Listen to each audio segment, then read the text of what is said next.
Ella apretó su bolso con fuerza, se desplazó hacia el pasillo y ni siquiera le miró a los ojos. Para ella, él no era más que un motorista con los nudillos llenos de cicatrices y un parche que no le gustaba. La chaqueta de cuero, los tatuajes que le cubrían los antebrazos, la forma en que se movía por la cabina como si fuera el dueño del espacio, pero sin necesidad de que nadie lo supiera. Ella ya se había formado una opinión antes incluso de que él se sentara en el asiento 3A. 3 horas después del despegue, todo cambió. La azafata temblaba cuando hizo el anuncio. Su voz apenas se mantenía firme, y sus manos agarraban el intercomunicador como si fuera lo único que la mantenía en pie. Si hay algún piloto con formación militar a bordo, lo necesitamos en la cabina. En ese momento, los 217 pasajeros se quedaron en silencio. Algunos rezaban, otros lloraban, otros buscaban frenéticamente en la cabina a alguien, a cualquiera que pareciera capaz de pilotar un avión. La mujer del asiento 3B miró al hombre que tenía a su lado. El motero con las manos llenas de cicatrices y el parche que le había resultado incómodo desde el despegue. Y por un instante pensó, ¿y sí? Se dio cuenta de que el hombre al que había pasado 3 horas juzgando podría ser lo único que se interponía entre ella y una fría tumba en el Atlántico. Pero Ethan Cross mantuvo los ojos cerrados.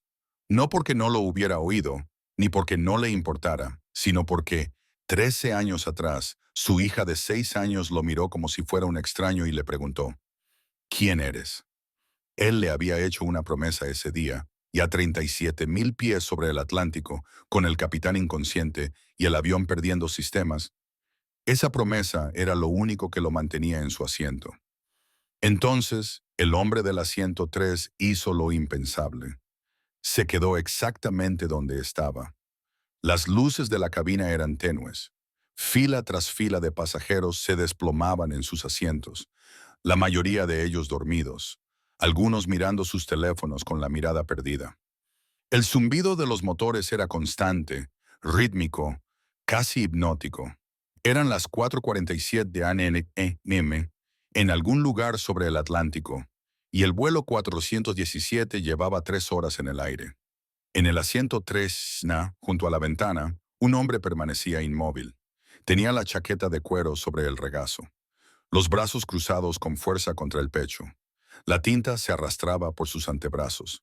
Líneas oscuras y símbolos que contaban historias que él nunca explicaba.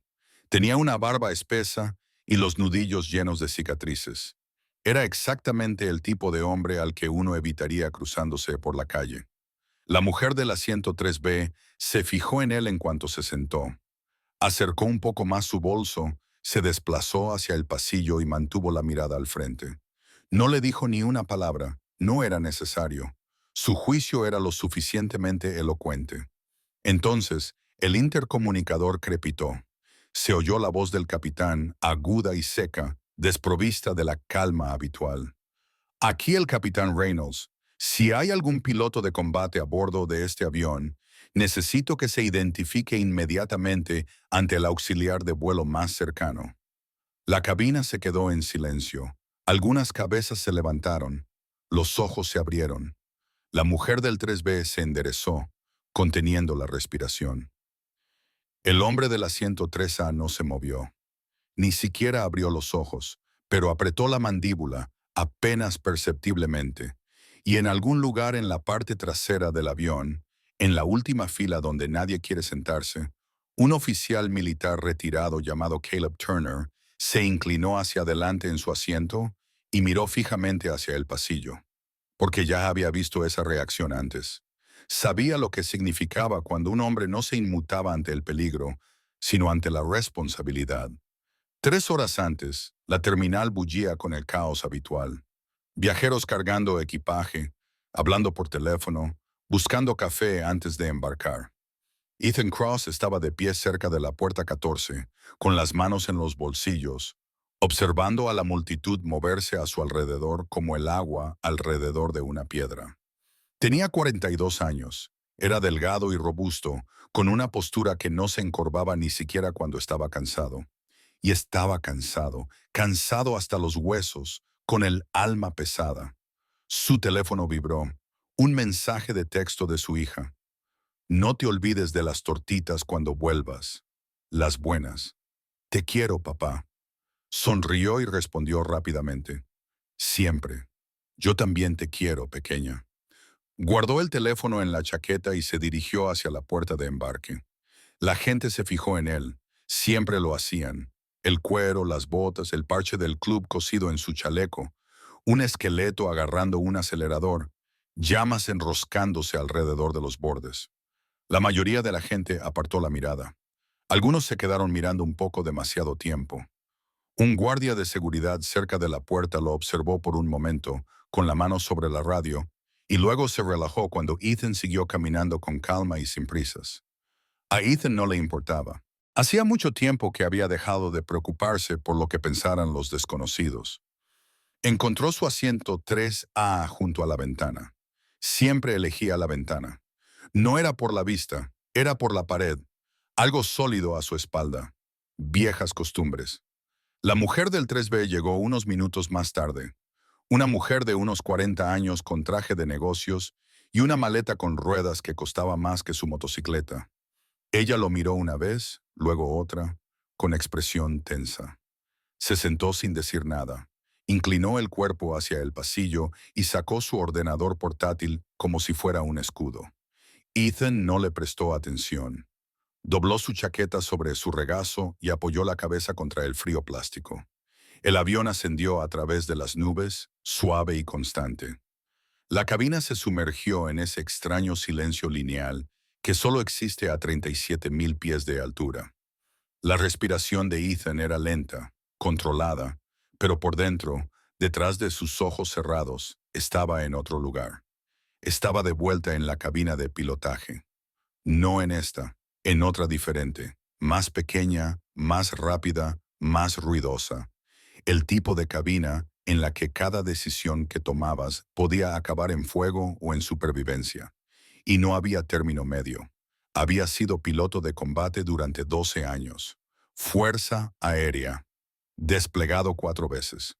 Voló en misiones de las que no podía hablar en lugares que no podía nombrar. Era bueno en eso, demasiado bueno. Le dieron medallas, ascensos, respeto. Su comandante le había dicho una vez que tenía el tipo de instinto que no se podía enseñar. El tipo que te mantenía con vida cuando los sistemas fallaban y lo único que te quedaba era la memoria muscular y la intuición. Pero el respeto no acuesta a tu hija en la cama. No responde cuando ella pregunta ¿por qué nunca estás en casa? No impide que tu esposa haga las maletas un martes por la tarde y se vaya sin dejar dirección. Ethan regresó a casa de su última misión y se encontró con una casa vacía. Sin notas, sin explicaciones, solo silencio. Su hija Riley se había quedado con su hermana. Cuando fue a recogerla, ella no corrió hacia él. Se quedó en la puerta mirándolo como si fuera un extraño. ¿Quién eres?, le preguntó. Tenía 6 años. Él había estado fuera tanto tiempo que ella no lo reconoció. En ese momento lo supo. No podía hacer las dos cosas. No podía ser el hombre de la cabina y el hombre de la mesa del desayuno. Así que eligió. Dejó el uniforme, las alas, la única identidad que había conocido. Y le hizo una promesa. Siempre volveré a casa. Se lo decía cada mañana antes de ir al colegio, cada noche antes de acostarse. Se convirtió en su ritual, su ancla. Las palabras importaban menos que la constancia. La prueba de que esta vez lo decía en serio. El primer año fue el más difícil. Se despertaba en mitad de la noche sudando, buscando controles que no estaban allí. Su cuerpo aún creía que estaba en el cielo. Su mente aún repasaba los procedimientos de emergencia. El sonido de un avión sobrevolando le detenía en mitad de una frase. Sus ojos lo seguían por el cielo como un reflejo que no podía controlar. Pero lo reprimió, lo enterró porque Riley necesitaba estabilidad más que él necesitaba la adrenalina. Encontró trabajo, trabajos de mecánico, sobre todo arreglando coches, motos, pequeños motores, cosas que tenían sentido, cosas que se quedaban en tierra. Mantuvo la cabeza gacha, se mantuvo cerca. Y cuando el peso de todo se volvió demasiado pesado, cuando necesitó sentir que volvía a pertenecer a algún lugar, encontró a los hermanos. El club de moteros no era lo que la gente pensaba. No se trataba de crimen ni caos. Se trataba de lealtad, protección, estar ahí cuando importaba. No les importaba lo que había sido. Les importaba quién era ahora. No le hacían preguntas sobre su pasado. No juzgaban las cicatrices ni el silencio. Simplemente cabalgaban a su lado. Y, por primera vez en años, Ethan sintió que podía respirar. Llevaba 11 años cabalgando con ellos. Eran la única familia que tenía, aparte de Riley. Acudían a los eventos escolares de ella, le ayudaban a arreglar su camioneta cuando se averiaba, le enseñaban a cambiar una rueda. Uno de ellos, un tipo llamado Leo, incluso la había ayudado con su proyecto para la Feria de Ciencias cuando Ethan tenía un turno doble. Eran buenos hombres, cada uno a su manera, pero buenos, y nunca le pidieron que fuera otra cosa que él mismo. El intercomunicador volvió a crepitar. Esta vez, la voz del capitán era diferente, tensa. Azafatas, por favor, preséntense en la cabina inmediatamente. La mujer del asiento 3B levantó la vista de su ordenador portátil. En la cabina, algunos pasajeros se movieron inquietos. Ethan abrió los ojos, solo un poco. Su cuerpo no se movió, pero su mente ya estaba barajando hipótesis. Fallo del motor, despresurización, emergencia médica. Había oído ese tono antes. Una azafata pasó corriendo con el rostro pálido. Sus movimientos eran demasiado rápidos. La siguió otra, y luego otra más. La cabina empezó a parecer más pequeña. Un hombre también se levantó y se inclinó hacia el pasillo. ¿Qué está pasando? Nadie respondió. Ethan se incorporó lentamente, agudizando sus sentidos. El aire ahora se sentía diferente, tenso, cargado. La gente empezaba a darse cuenta. Los susurros se extendieron por las filas como un virus. El intercomunicador volvió a encenderse. Esta vez no era el capitán. Era el primer oficial, un hombre joven, y su voz temblaba. Damas y caballeros, estamos sufriendo una emergencia médica en la cabina. Si hay algún profesional médico a bordo, por favor, comuníquelo inmediatamente a la tripulación. La mujer del 3B agarró el reposabrazos. Sus nudillos se pusieron blancos. Ethan apretó la mandíbula. Una emergencia médica en la cabina. Eso significaba que era el capitán. Eso significaba que volaban con un solo piloto. Quizás menos. Una azafata apareció en la parte delantera de la cabina con la voz apenas firme. ¿Hay algún médico aquí? ¿Alguna enfermera? ¿Algún paramédico? Un hombre de la fila 7 levantó la mano. Ella le hizo señas para que se acercara. Desapareció en la cabina. Pasaron 2 minutos, luego 5.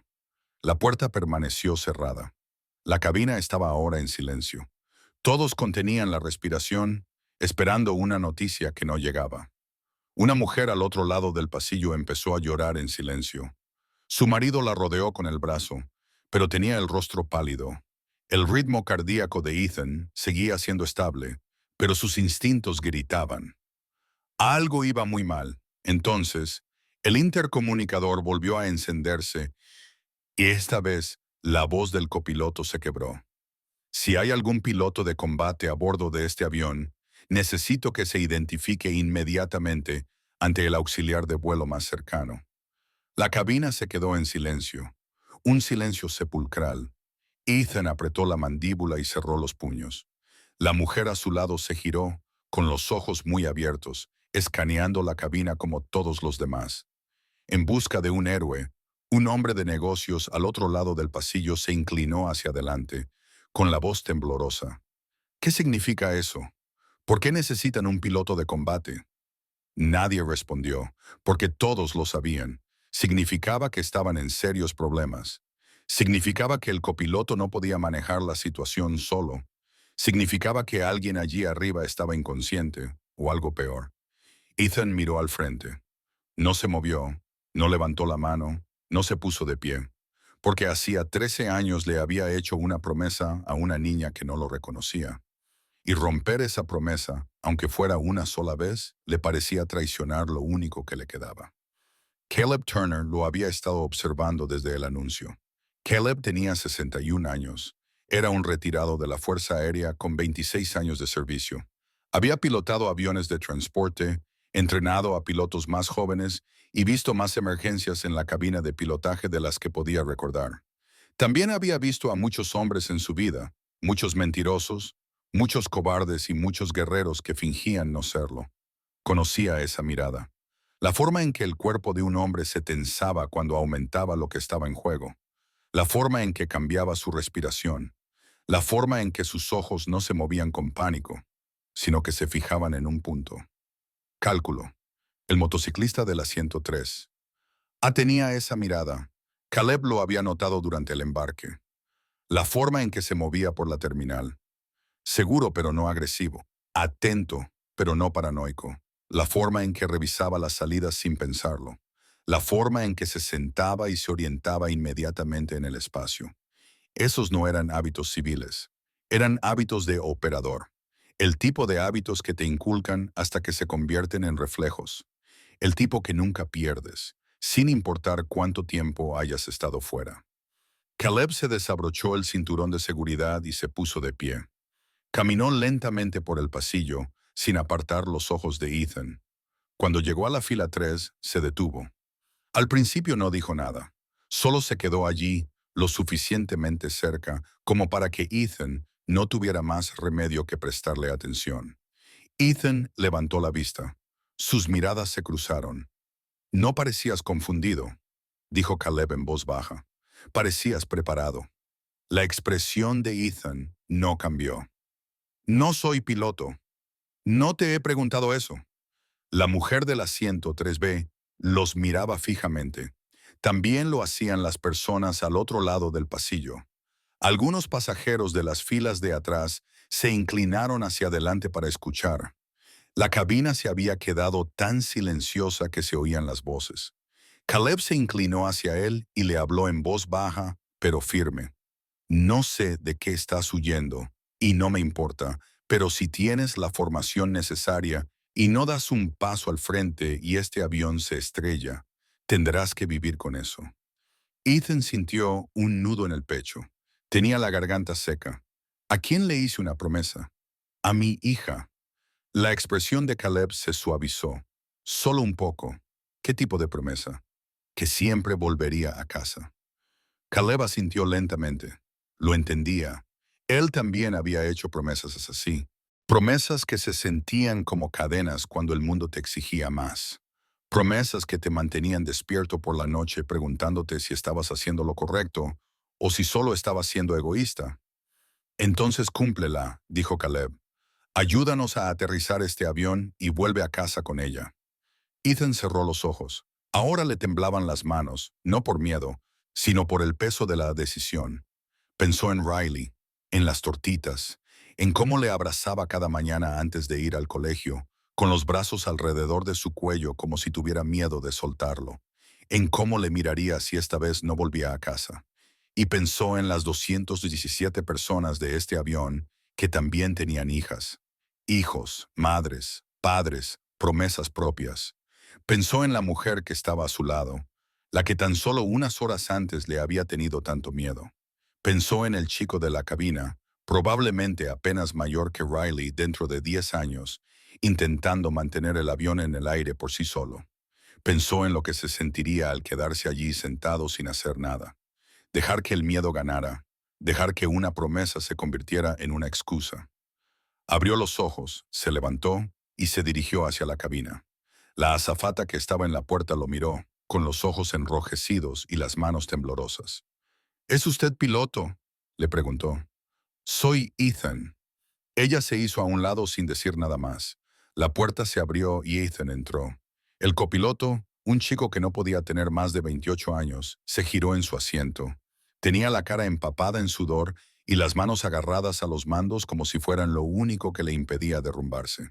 El capitán estaba desplomado en su asiento, inconsciente, con una máscara de oxígeno sobre la cara. El médico de la fila 7 estaba agachado a su lado, comprobándole el pulso, con el rostro sombrío. «Está estable, pero no se despierta. Creo que es un derrame cerebral, quizá un coágulo. Necesita ir al hospital rápidamente». El copiloto miró a Ethan con ojos desesperados, suplicantes. «¿Eres el piloto?» «Ya no», respondió Ethan. ¿Puedes pilotar esto? Ethan echó un vistazo a la cabina, los instrumentos, las lecturas, la altitud, el combustible, la trayectoria. Era diferente a lo que había pilotado antes. Más grande, más pesado, comercial. Los controles eran más sofisticados. Las pantallas eran digitales en lugar de analógicas. Pero la física era la misma. Los instintos eran los mismos. La sensación del aire, el peso del avión, la forma en que había que pensar 3 pasos por delante. Sí, dijo, puedo pilotarlo. El copiloto exhaló, un sonido a medio camino entre el alivio y el terror. Vale, vale, gracias a Dios. Ethan se dirigió al asiento del capitán. Aún no se sentó. Se quedó allí de pie, mirando los controles, con las manos suspendidas sobre la palanca, y por primera vez en 13 años, se permitió recordar lo que se sentía al estar al mando. El primer oficial hablaba rápido. Las palabras se amontonaban unas sobre otras. Tenemos un fallo hidráulico. Los sistemas de respaldo están comprometidos. El piloto automático está desconectado. Estamos perdiendo altitud. Lento pero constante. He estado intentando mantener el nivel, pero no sé cuánto tiempo más podré hacerlo. Para, dijo Ethan. Su voz era tranquila, firme. La voz de alguien que había hecho esto 1000 veces. Respira hondo. Necesito que estés operativo, no en pánico. El chico asintió, tragó saliva con dificultad, con el pecho agitado. Ethan se sentó. Sus manos encontraron los controles. La memoria muscular se activó como si nunca se hubiera ido. Ajustó el acelerador, estabilizó el ángulo de inclinación y volvió a examinar los instrumentos. El altímetro, el indicador de velocidad aérea, el medidor de combustible. Todo lo que necesitaba saber estaba allí. ¿Cuánto combustible nos queda? Suficiente para unos 40 minutos, quizá menos. El aeropuerto más cercano. Estamos sobre el Atlántico. La opción más cercana es una pista de aterrizaje militar en Groenlandia, pero tendríamos que descender ahora. Y con el fallo hidráulico, no sé si podremos realizar la aproximación. La mente de Ethan ya estaba haciendo cálculos. Los ángulos, los riesgos, los márgenes de error que no existían. Pista militar de Groenlandia. Eso significaba una pista larga. Eso significaba sistemas de frenado si los necesitaban. Eso significaba una oportunidad. Vamos a Groenlandia, dijo, y vamos a aterrizar este avión. El copiloto lo miró fijamente.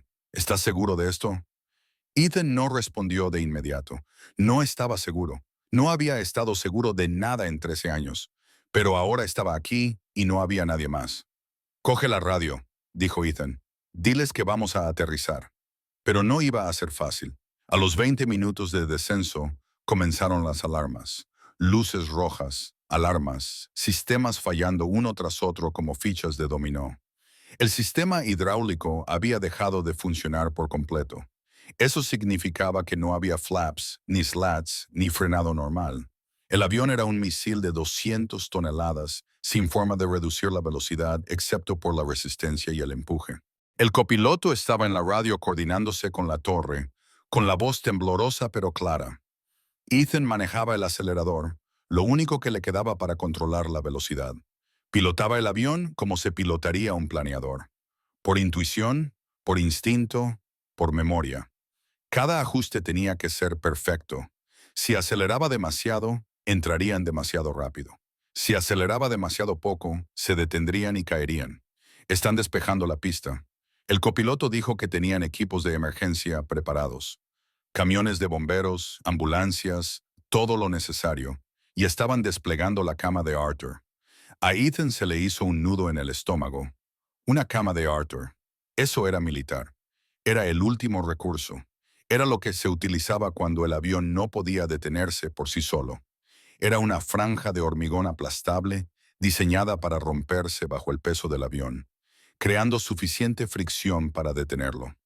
Funcionaba la mayoría de las veces, pero era violento, impredecible y no había margen de error.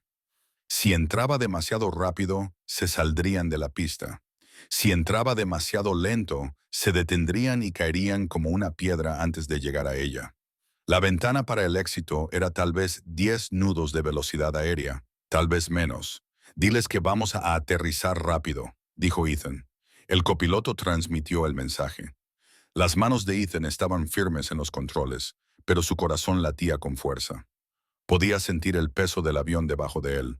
Cada pasajero, cada vida, cada promesa que habían hecho a alguien. Pensó en Riley, en su promesa, en el hecho de que podría estar a punto de romperla de la peor manera posible. El avión atravesó las nubes. El paisaje debajo era inhóspito y blanco, nieve y hielo infinitos que se extendían en todas direcciones. Apareció la pista, una delgada línea gris contra un campo blanco, rodeada de vehículos de emergencia con luces intermitentes. Ethan la alineó. Sin flaps, la aproximación sería rápida, demasiado rápida. El ángulo era pronunciado. La velocidad de descenso era alta, pero no tenía otra opción. Tenía que confiar en los números. Confiar en sus instintos. Confiar en que el entrenamiento que había intentado olvidar con tanto esfuerzo seguía ahí cuando lo necesitaba. Posición de seguridad, dijo por el intercomunicador. Su voz era tranquila, firme, como si estuviera pidiendo un café. Todo el mundo se preparó. En la cabina, los pasajeros se protegieron la cabeza con los brazos. La mujer del asiento 3B lloraba, temblando. Caleb Turner, de vuelta en su asiento, cerró los ojos y rezó. Una madre en la fila 12 abrazaba a su hijo con fuerza, susurrándole que todo iba a salir bien. El hombre de negocios al otro lado del pasillo agarraba los reposabrazos con los nudillos blancos. Ethan tiró del acelerador. El suelo se acercaba cada vez más rápido. Ahora podía ver las rocas en la nieve. Los vehículos de emergencia, la espuma en la pista. Las ruedas golpearon con fuerza. El impacto sacudió todos los huesos de su cuerpo. El avión rebotó y volvió a golpear con fuerza. El suelo se desgarró bajo ellos. Se oyó un sonido como si la tierra se abriera, como metal rozando contra piedra. El fuselaje se sacudió violentamente. Los compartimentos de equipaje se abrieron de golpe. Las maletas cayeron al pasillo. Las máscaras de oxígeno cayeron del techo. La gente gritaba. El avión derrapó. El metal chirriaba. Las chispas salían disparadas del tren de aterrizaje. Ethan luchó con los controles, manteniendo el morro recto, manteniéndolos en la línea central. Le ardían los brazos. Su visión se redujo a un túnel. Todo se redujo a ese momento, a esa única decisión. Mantenerlo recto, mantenerlo centrado, no dejar que se desviara. Y entonces, después de lo que pareció una eternidad, se detuvo. Silencio. Silencio total. Ethan se sentó en la cabina, con las manos aún en los controles y el pecho agitado. El primer oficial lo miraba con los ojos muy abiertos, las lágrimas corriéndole por la cara, sin poder articular palabra. «Hemos aterrizado», dijo Ethan en voz baja. «Estamos vivos». La evacuación fue rápida. Las rampas de emergencia se desplegaron con fuertes estallidos. Los pasajeros salieron en tropel al aire helado, tambaleándose, temblando, algunos llorando, otros riendo histéricamente. El frío los golpeó como una pared, pero a nadie le importaba. Estaban en tierra. Respiraban. Ethan fue el último en salir.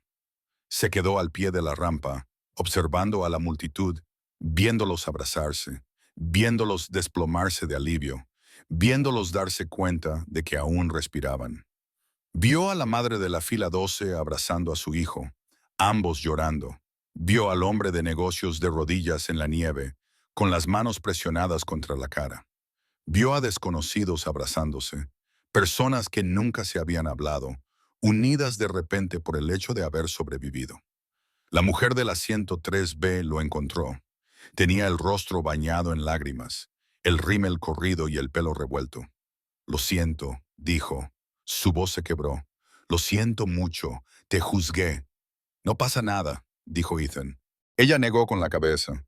«No, sí que pasa. Nos salvaste. A todos. Y ni siquiera sabía tu nombre, Ethan». Sonrió tímidamente, con tristeza. «Gracias, Ethan. Muchas gracias». Se acercó y lo abrazó. Él se quedó allí incómodo, sin saber muy bien qué hacer, pero no se apartó. Al cabo de un momento, también la abrazó. Caleb apareció junto a ellos. No dijo nada, solo le tendió la mano. Ethan se la estrechó. Caleb tenía un apretón firme y una mirada segura. «Has cumplido tu promesa», dijo Caleb. A Ethan se le hizo un nudo en la garganta. «La rompí. Dije que siempre volvería a casa. Tú ayudaste a la gente. Esa es la promesa que más importaba». Ethan miró a la multitud de pasajeros esparcidos por la nieve, envueltos en mantas de emergencia, siendo atendidos por los paramédicos. Vio a la madre de la fila 12 abrazando a su hijo, ambos a salvo. Vio al hombre de negocios del otro lado del pasillo hablando por teléfono, probablemente llamando a su esposa. Vio al primer oficial sentado en el suelo, con la cabeza entre las manos, llorando, todos ellos vivos, todos ellos volviendo a casa. Ethan sacó su teléfono. Sus manos aún temblaban. Marcó el número. Riley respondió al segundo tono. «Papá». «Hola, cariño. ¿Has aterrizado? ¿Estás bien?» Su voz era débil, preocupada. Podía oír el miedo en ella. «Sí, estoy bien. ¿Has roto tu promesa?» Ethan cerró los ojos. Respiró hondo. «¿He ayudado a la gente?» «¿Lo has hecho?» «Sí, lo he hecho». Hubo una pausa. Luego, la voz de Riley, débil pero segura. «Entonces está bien, papá. Está bien». Ethan sonrió. Las lágrimas le corrían por la cara, calientes contra el aire frío. «Volveré pronto a casa y haremos tortitas. Las buenas, las mejores. Te quiero, papá. Yo también te quiero, pequeña». Colgó. Se quedó allí un momento, simplemente respirando, simplemente existiendo. El viento era frío, el cielo estaba gris, pero él estaba vivo, y todos los demás también. Caleb estaba a su lado, callado, respetuoso. «Lo que has hecho ahí dentro», dijo. «Ha hecho falta valor». Ethan negó con la cabeza. Hizo falta entrenamiento. Lo que hizo falta valor fue plantarle cara. Caleb sonrió. «Es lo mismo». 6 meses después, empezaron a llegar cartas de pasajeros, de familias, de gente que quería darle las gracias. Una de ellas era de la mujer del asiento 3B. Se llamaba Jennifer. Había creado una fundación para becar a niños que habían perdido a sus padres en accidentes aéreos. La bautizó con el nombre de Ethan.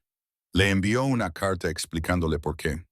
Dijo que aquel día la había cambiado, que había pasado toda su vida juzgando a las personas por su aspecto, por las categorías en las que encajaban.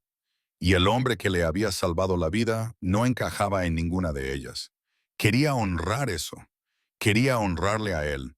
Quería que otras personas aprendieran lo que ella había aprendido. Que los héroes no siempre tienen el aspecto que uno espera. Ethan no quería llamar la atención, no quería el reconocimiento, pero guardó las cartas, todas y cada una de ellas, porque le recordaban algo que había olvidado. Que las promesas no son reglas, son valores, y que a veces cumplir una significa romper otra. El primer oficial, que se llamaba Danny, también le envió una carta. Le dijo que había estado pensando en dejarlo, que el miedo era demasiado, que había tenido pesadillas sobre ese día, sobre lo que podría haber pasado. Pero Ethan le había enseñado lo que significaba mantener la calma cuando todo se desmoronaba. Se quedó. Sigue volando. Escribió que piensa en Ethan cada vez que se sube a la cabina. Ahora, cada vez que algo sale mal, se pregunta qué haría Ethan. Caleb vino a visitarlo una vez, fue a la casa de Ethan en su propia moto. Una hermosa Harley antigua que rugía como un trueno. No hablaron mucho, solo se sentaron en el porche, tomaron café y vieron salir el sol. Riley les trajo panqueques, los buenos. Antes de irse, Caleb dijo algo que Ethan nunca olvidó. «Crees que te alejaste de quien eras, pero no fue así. Simplemente te convertiste en la versión de ti mismo que tu hija necesitaba. Y cuando el mundo necesitó la otra versión, tú seguías ahí. Eso no es debilidad, es fortaleza». Ethan Cross volvió a su vida, volvió con su hija, volvió con sus hermanos.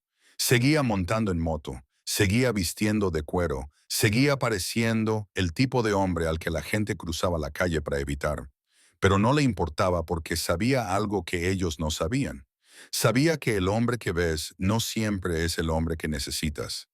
Y a veces, la persona que te salva es aquella que nunca esperabas. Riley le preguntó una vez al año después de lo sucedido si echaba de menos volar. Él lo pensó. Lo pensó de verdad. A veces decía, pero no lo echo de menos más de lo que me gusta estar aquí. Ella sonrió, lo abrazó con fuerza, y eso era todo lo que él necesitaba. Los hermanos le organizaron una fiesta en el primer aniversario, no para celebrar lo que había hecho, sino solo para celebrar su persona. No hicieron discursos, no le dieron mucha importancia. Solo montaron juntos, comieron juntos, rieron juntos y al final de la noche, Leo lo llevó aparte y le dijo, «Sabes que estamos orgullosos de ti, ¿verdad?» Ethan asintió. «Sí lo sé, no porque aterrizaste un avión, sino porque eres un buen hombre y estás presente». Eso fue todo. Eso era todo lo que había que decir. ¿Qué opinas sobre esto? Comenta abajo. Leo todos y cada uno de ellos. Si esta historia te ha llegado, dale a me gusta y envíasela a alguien que necesite escucharla. Y si quieres más videos impactantes como este, echa un vistazo a los videos anteriores del canal.